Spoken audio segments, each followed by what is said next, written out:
E aí pessoal, tudo bem com vocês? Na aula anterior eu comecei a implementar o rodapé da aplicação. Eu já estava dizendo que ele é mais complexo e por isso nós vamos levar mais algumas aulas para ir finalizando todos os aspectos visuais daquele rodapé. Ele tem efeitos a serem aplicados, então ele é sim mais complexo do que a gente viu até então. E além de mais complexo, ele junta tudo que nós já vimos de CSS até agora. Então é um ótimo exemplo para a prática. Então eu recomendo que vocês pratiquem junto com a aula para que vocês tenham resultados similares ao que eu estou apresentando aqui nos vídeos, tá certo? Então é isso, vamos lá, voltando agora com a nossa parte 10, mais código CSS. Vamos lá? Até agora o que nós implementamos do rodapé é isso daqui. Já teve bastante código CSS, a estrutura HTML ficou mais complexa do que a gente viu lá no início. Vocês devem se lembrar, né? Quando a gente estava só olhando o protótipo, começando a escrever código HTML, parecia que ia dar tudo certo. Só que aqui vocês viram que foi faltando classe, foi faltando div para fazer um componente com visual mais diferente, foi faltando identificação. Eu já adiantei para vocês que isso é normal, né, gente? Isso aqui vai acontecer sempre, sempre, sempre. E com o tempo vocês vão pegando o jeito. O importante é vocês entenderem esse processo. Agora, em termos de rodapé, o que nós conseguimos até agora é isso daqui. E o resultado final que nós esperamos é este daqui. Para que esse resultado aconteça, nós temos algumas etapas. Parte delas já foram cumpridas, né? Tanto aqui em HTML quanto em CSS. E agora eu quero fazer com que essas linhas encostem lá no final da página. Elas têm que ter 100% da largura da página. Então vamos lá. Intuitivamente, o que eu posso fazer? Sabendo que cada um desses elementos é uma linha, eu posso falar, olha, linha tem um tamanho específico de 100%. E eu vou fazer isso, tá? A propriedade de largura é o width e aqui eu coloco 100%. Eu já adianto que isso aqui não vai funcionar. Estou salvando, não funcionou, eu não tenho a largura total e eu já vou mostrar para vocês por quê. Quando eu trabalho com medidas percentuais, essa medida ela é relativa a alguém. Esse 100% é relativo ao elemento pi do ponto linha, do elemento cuja classe é linha. Então 100% de seu pi é o seguinte, então eu acho essas linhas e o elemento pi delas é o footer, é o rodapé. O rodapé não tem um tamanho definido por nós. Nós não fomos no CSS e falamos, ó, esse rodapé tem que ocupar 100% da página. Olha o que eu vou mostrar para vocês. Eu vou vir aqui, eu vou selecionar o rodapé e vou colocar uma borda nele. Border, hífen. Vou para todas as bordas, né? Deixa eu só dar um espaço aqui para ficar melhor para vocês enxergarem. Uma borda sólida de 5 pixels na cor vermelha. Vou salvar e vejam só. Esse é o nosso resultado, tá? Eu não dei uma largura para ele e mesmo assim ele está acompanhando aqui e ele está preenchendo 100% da página. Quando eu falo que um elemento linha tem 100% de tamanho, ele tenta ter 100% do tamanho do elemento pi, que é no caso o rodapé, que é o footer. Para a gente enxergar um pouquinho melhor, eu vou fazer o seguinte, eu vou pôr borda também na linha, só que eu vou chamar ela de green, a borda verde. Ó, ela está ocupando 100% do elemento pi, mas por que é que esse conteúdo interno não está encostando lá? Sendo que o elemento linha, ou os elementos cuja classe é linha, estão com 100%. O footer, a gente já viu que por padrão acaba sendo ali 100% do tamanho, não precisei passar um tamanho para ele. Tem casos que eu vou precisar vir aqui e colocar a largura dele de 100%, tá? Isso não vai mudar nada aqui, mas em algumas situações eu vou precisar fazer isso daqui, tá? Opa, só escrevi errado aqui a largura, é o contrário, mas isso aqui também não modifica, tá, gente? E vocês vão notar também que quando eu coloquei essas bordas, ó, foi criado um espaço em excesso aqui. Para remover esses espaços em excesso que as bordas criam, eu posso vir aqui, onde eu faço um reset das margens, né? Eu coloco margem padding para todo mundo com 0 e adicionar a seguinte propriedade. Box sizing border box. Essa propriedade diz que o tamanho da caixa válido é o tamanho até o limite da borda. Eu não considero a margem para a contagem de tamanho. E isso faz, ó, com que agora eu tenha esse efeito aqui. Não ia me dar problema nessa aplicação, mas eu já acho importante adicionar isso para vocês. Eu peguei todos os elementos e falei que o tamanho de caixa deles é considerado até apenas a sua borda. Então se eu digo que o elemento tem 100% de tamanho, é 100% até a borda. Ele não considera a borda além disso. Por que aconteceu aqui antes? 100% é o tamanho. Suponha que esse tamanho de tela aqui está com 800 pixels. E as bordas são 2 pixels para a esquerda, ou no caso aqui, né, são 5 pixels para a esquerda e 5 para a direita. O tamanho seria os 800 mais 5 à esquerda e mais 5 à direita. Eu excedo o tamanho total. Quando eu coloco esse border box para todos os elementos, eu não tenho mais esse comportamento padrão. Se eu falo que o elemento tem 800 de tamanho, a borda está contando também. Tá? Então, de espaço interno, ele tem 800 menos 5 pixels à esquerda e 5 pixels à direita. É um comportamento difícil de se entender de cara, mas vocês viram visualmente, né, que eu resolvi um comportamento ali que estava extrapolando. Então, ó, sem o box sizing, ó, tem que rolar a página porque isso aqui extrapolou. Com o box sizing, eu não preciso rolar a página porque o 100% é 100% de verdade. Isso deveria ser corrigido, ao meu ver, né, ao longo do tempo, mas sempre que eu paro para pensar em aplicações web que foram implementadas no passado, a gente não pode fazer com que elas deixem de funcionar e ter esse comportamento. Por isso que a gente tem que vir aqui explicitamente colocar esse comportamento. Enfim, eu queria mostrar aqui para vocês, com essas bordas, quais são as delimitações, para que vocês sempre saibam que é importante saber qual que é o tamanho desses elementos pi, para saber se está tudo sendo respeitado. Como está tudo sendo respeitado, o verdinho ali, que são as linhas, estão sendo respeitadas, eu vou começando a olhar para os seus elementos filho. Esses elementos filho têm que agora se ocupar, né, ocupar espaço dentro dos seus elementos pi. Lembrando que esse elemento pi que está em verde, que são as linhas, são flexíveis. Portanto, os seus elementos filho conseguem se acolchoar ali dentro, se movimentar e ocupar espaços proporcionais ali dentro. Olhando então para uma linha, eu sei que essa divisão tem que ocupar um pedaço, sei lá, eu vou falar, ela tem que ocupar 1/5, 1/6 do seu elemento pi, que é a linha. E esse aqui tem que ocupar o resto. O que eu posso fazer? Falar para esse cara ocupar o resto e o outro ocupar um espaço em específico, um espaço menor. Então, para cada elemento linha, eu vou falar para o elemento A ocupar o máximo de espaço que lhe sobrar, que lhe der. Isso vai ter o seguinte resultado. Então, vem aqui, ó, todo elemento A que está dentro de uma linha, que é esse que é o elemento maior, que é o que precisa de mais espaço. O ícone precisa de pouco espaço, né? O ícone eu posso até dar um tamanho fixo para eles.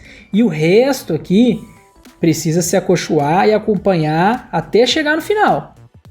Para que isso aconteça, eu vou fazer primeiro o seguinte. Antes de modificar aqui, né, o que eu disse que ia modificar, todos esses elementos A, eu vou dar um tamanho fixo de largura para esses ícones, tá bom? Então vamos lá. Esses ícones são os elementos que estão nesses containers aqui, né? O container IMG.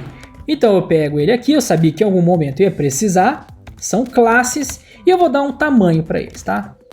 Width. Vou pôr um tamanho fixo, quando a gente trabalhar com a tela maior eu vou acabar mudando esse valor, mas só para a gente testar, sei lá, de 100 pixels.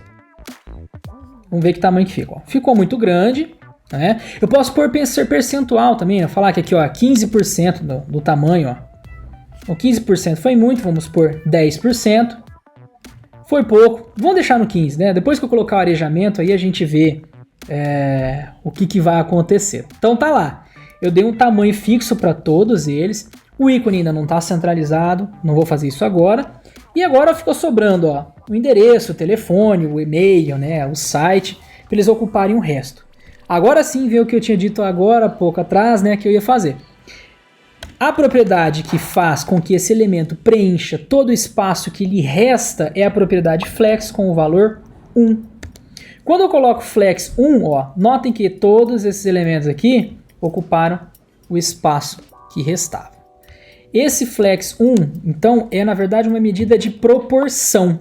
Eu não dei uma medida de proporção para o container de imagem, eu não dei um flex para ele. Eu só dei o flex para o elemento A. Lembrando que o container IMG que é este daqui, está ao lado, é irmão do elemento A, está um do lado do outro.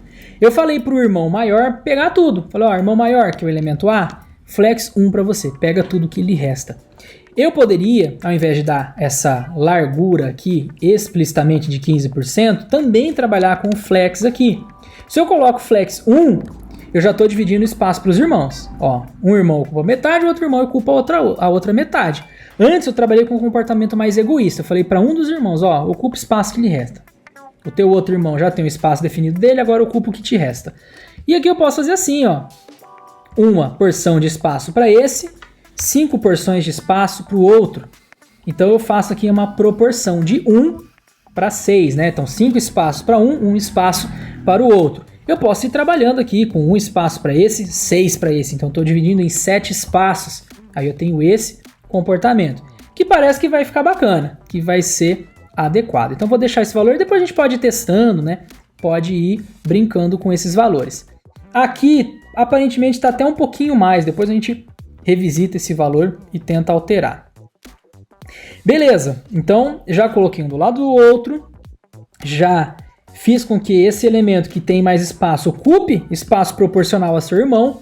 Então esse elemento A, que está na linha, ocupa 6 porções, enquanto o container da imagem ocupa 1 porção. Agora eu tenho que começar a centralizar essas vertentes aqui, né? Os ícones eu tenho que centralizar e esse texto eu tenho que centralizar também. Dito isso, vamos lá tentar dar esses arejamentos aqui e finalizar pelo menos esses espaços que existem entre esses elementos. Observando o layout, né, e sabendo que as modificações agora são em termos de espaços, eu preciso trabalhar com Flexbox. Para trabalhar com Flexbox, eu tenho que lembrar da propriedade display com valor flex, e os seus elementos filhos começam, né, nesse caso, quando o display flex é aplicado, a ter um comportamento flexível. E eu quero fazer isso para essas seções. Então vou começar com a seção dos ícones. Eu quero centralizar esses ícones tanto na altura quanto na largura. Para que isso aconteça, o elemento pai de cada um desses ícones tem que ser flexível. Se eu volto na estrutura e observo essas relações de parentesco, eu vejo que cada ícone é filho do elemento cuja classe é container-img. E eu já implementei aqui, já falei que esse container-img tem a propriedade flex igual a 1. Isso não quer dizer que esse elemento tem o display flex. Ele é um filho flexível, mas para que ele se torne um pai flexível, eu preciso explicitamente colocar aqui um display flex. A partir desse momento em que ele é flex, o visual ainda não mudou, só que eu tenho novas propriedades para esse elemento pai que é flexível, ou seja, o container img passa a ser um elemento pai que é flexível, e eu posso aplicar algumas modificações aqui de centralização. Eu já havia mostrado para vocês o Align Items Center, que centraliza esses elementos na vertical, ou seja, olhando desse sentido, né, de cima para baixo. Aqui não mudou porque esses elementos não têm uma altura maior do que o ícone. A altura máxima está sendo a altura do próprio ícone, então vocês não estão vendo essa modificação. Daqui a pouco vocês vão ver. E eu também apresentei para vocês o Justify Content Center, que eu centralizo na horizontal. Ó, já centralizou aqui na horizontal. Ou seja, está funcionando porque esse elemento pai, que é o container-img, é flexível, funcionou para todos os ícones. Para a gente ver bem essa modificação, eu vou aumentar a altura dessas linhas. Antes de aumentar essa altura, eu vou tirar as bordas, né? Elas, por enquanto, já fizeram o seu papel. Se precisarmos delas novamente, eu as coloco. Então tá lá, ó. Todas elas têm uma altura, são alturas diferentes, inclusive, porque cada ícone desses tem uma altura. Eu posso até controlar isso depois para esses ícones, né? Dar uma altura fixa para cada um deles. Não vou me preocupar ainda com isso, eu só vou me preocupar agora com a altura dessas linhas, para que todas as linhas tenham uma mesma altura. Então eu volto aqui no ponto linha, no meu CSS, e mudo a propriedade height. Height é a altura. Se você fizer a tradução, você vai ver que essa tradução dá, como o texto em português, altura. E aqui eu vou colocar, sei lá, 4 RM, 5 RM, vamos ver se é uma altura bacana. Dá para você voltar lá no seu protótipo e verificar qual é a altura que tem ali, né? Fazer alguma comparação. Aqui eu tenho a impressão que ficou um pouquinho mais alto, mas não vai ficar feio não. Vou diminuir um pouquinho, deixa eu pôr o 4, então vamos ver como é que fica. 4. Tá bacana, vou manter. E eu posso também mudar a altura desses ícones, para que todos eles tenham uma mesma altura, né? A gente tem um aspecto um pouco mais próximo do que a gente está vendo aqui. Então vou mudar a altura deles aqui. Volto no código, na HTML, vejo a estrutura, ó. Todo elemento container IMG tem uma imagem dentro, não tem?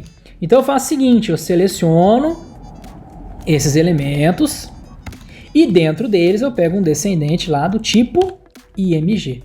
E cada uma dessas imagens eu vou colocar aqui uma altura, vamos ver se vai dar certo, ou uma largura, você também pode pensar na largura, de, sei lá, 1 RM, vamos ver como é que fica isso. Ficou muito pequenininho, principalmente o telefone, vamos ver aqui com 2 RM, muito grande, a gente vai quebrando, né? Então 1.5, vamos ver. Ó, já tá razoável, eu acredito que vai ser um tamanho bacana. Não vai ficar nunca igual aqui, gente, porque eu já expliquei para vocês, né? A largura de tela do protótipo é diferente da largura de tela que tá aqui. Então vocês podem ir modificando para deixar o mais parecido possível. Algo que depois vocês podem trabalhar é essa proporção, né, de tamanho aqui dos ícones, com o arejamento que tem. Aqui eu quero chegar num resultado parecido. Dito isso, feito nessa partezinha dos ícones, agora eu posso aplicar o mesmo conceito para esses elementos A que estão aqui, para que eles tenham esse comportamento de centralização para nós. Para que isso aconteça, seus elementos Py têm que ser flexíveis. Então vamos dar uma olhada no código HTML. O elemento A tem o elemento como Py, que é esse daqui, que é a linha. Isso em todos os casos, né? Nas 4 situações aqui. O elemento linha já é flexível. Então eu vou fazer o seguinte, como ele já é flexível, o elemento A está dentro dele, eu vou dar um align items center. E com isso eu tenho esse comportamento visual. Eu usei o align items e ele modificou esse alinhamento. Esse alinhamento acaba modificando toda a estrutura do container. Então não é legal eu usar o align items direto no linha. Nesse caso aqui não é o indicado, porque vocês viram que essa propriedade já mudou o comportamento visual do elemento Py. Então eu vou tirar e eu vou utilizar uma outra abordagem. Eu volto aqui nessa imagem, não é na imagem, né? A imagem eu já tinha configurado. Eu volto aqui nessa seção, que no caso é o nosso elemento A que está dentro, né, do container de linha, no caso, e eu vou estilizar eles. Já tenho eles aqui, já tinha feito essa seleção, e agora eu vou fazer o seguinte, align self center. Ele ficou aqui centralizado, ó. Eu fiz só o alinhamento dele, eu não mudei o alinhamento dos demais elementos. Agora que eu fiz isso daqui, eu mudei esse alinhamento, eu vou alterar algumas propriedades aqui. Eu posso falar que a altura dele é a mesma altura que eu tinha feito lá. Eu posso tentar colocar a altura desse elemento como 100% do seu elemento Py, tá? Isso daqui já funciona de alguma maneira. O problema é o alinhamento de texto. Tentando tudo isso daqui, a conclusão que nós estamos chegando é a seguinte: por mais que eu tente centralizar esses elementos, eu estou precisando de muitos artifícios para trabalhar aqui com o layout flexível, tá? Aqui não está ficando legal. Existem outras soluções, mas essa abordagem aqui de olhar o elemento Py, tentar aplicar essa questão de flexibilidade, não está funcionando assim tão bem. O que alguns fazem, né, para que esse elemento A aqui tenha essa mesma altura? Tem gente que gosta de trabalhar aqui com o line height, com a altura de linha desse cara, e dar essa mesma altura que foi dada para a linha, que é, por exemplo, de 5, a gente colocou 5 RM, se eu não me engano. Não, foi um pouquinho menos, né? Deixa eu só encontrar aqui onde nós tínhamos colocado a altura da linha. Foi de 4 RM, então salvar aqui com 4. Quando eu dou essa mesma altura de linha, ó, o texto acaba se alinhando no centro, tá? Essa é uma saída, é uma possível saída para que vocês tenham esse comportamento. Uma outra saída é a seguinte: você pode vir aqui e criar um container flexível também para o elemento A. Você pode vir antes de cada um deles e criar uma divisão. E nessa divisão que você tem, né, o teu elemento A, aí sim colocar, né, um ID, uma classe, ó, esse é o container do link. Fazer com que ele seja flexível, fazer esses alinhamentos, tá? Isso aqui pode ficar como exercício para que vocês tentem praticar. É a mesma coisa que foi feito para o container que está logo acima. Funciona da mesma forma. Nesse vídeo, a implementação que eu vou deixar, deixa eu só voltar aqui, né, que eu coloquei coisa a mais, salvar. Eu vou deixar com essa abordagem aqui, de dar a altura de linha. Aí a gente nem precisa, né, do align self, ele não vai ser mais necessário, tá, para que você consiga chegar no resultado. Tirei inclusive aqui a altura do elemento, tá, gente? Aqui o line height já vai fazer todo esse trabalho para nós. Qual é o cuidado com essa abordagem? Se eu mudo a altura da linha, 4 não ficou legal, vou pôr 5. Eu tenho que lembrar de alterar a altura também desse elemento A e aqui também colocar 5. Uma forma de resolver isso é criar uma variável para essa altura. Aí aqui você usa a variável, que também pode ficar como exercício para vocês, porque daí facilita essa manutenção, tá bom? Vou voltar os dois aqui para 4RM e de certa forma tá quase pronto. Só falta aqui à esquerda eu dar um arejamento, um padding para esses elementos A. Então em cada um deles aqui eu dou um padding à esquerda, né, para que eu consiga criar esse espaçamento. Pode ser margem aqui também, tá, gente? Eu vou preferir trabalhar com o padding, sei lá, de 1 RM. Vamos ver como é que fica esse espaço. Ó, já deu uma separada, né? Já tem um aspecto parecido. Não fica igualzinho, já expliquei para vocês os motivos. E um próximo passo é a adição das sombras, e aí sim a gente finaliza pelo menos o visual sem os efeitos, né, de passar o mouse e movimentar esses ícones, alguma coisa assim. Então fica para nossa próxima aula a adição dessas sombras e das animações com CSS. Então quando eu passar o mouse sobre esse elemento, uma animação vai ser startada. Lembrando que quando a gente está no celular, não é legal ter essas animações. Para o celular ela não vai funcionar. Mas para telas, né, de um notebook, de um computador, você passar um mouse, aí sim vai funcionar, tá bom? É isso por essa aula de hoje, tá? Espero que vocês tenham entendido esse sentido de se trabalhar com Flexbox. Flexbox não vai funcionar para tudo, todas as vezes. E eu tive aqui que me lançar desse artifício de altura da linha para resolver um problema. Ele seria resolvido caso vocês quisessem, assim como nós fizemos com as demais divisões, com esses containers das imagens, por exemplo. Dá para fazer igualzinho, tá? Eu só quero mostrar para vocês as várias possibilidades. Tem formas e mais formas de se resolver os problemas que vocês têm. Essas são as principais abordagens. Cada uma tem seus prós e seus contras, assim como eu apresentei nessa aula, tá bom? É isso por hoje, um abração a todos vocês e até a nossa próxima aula.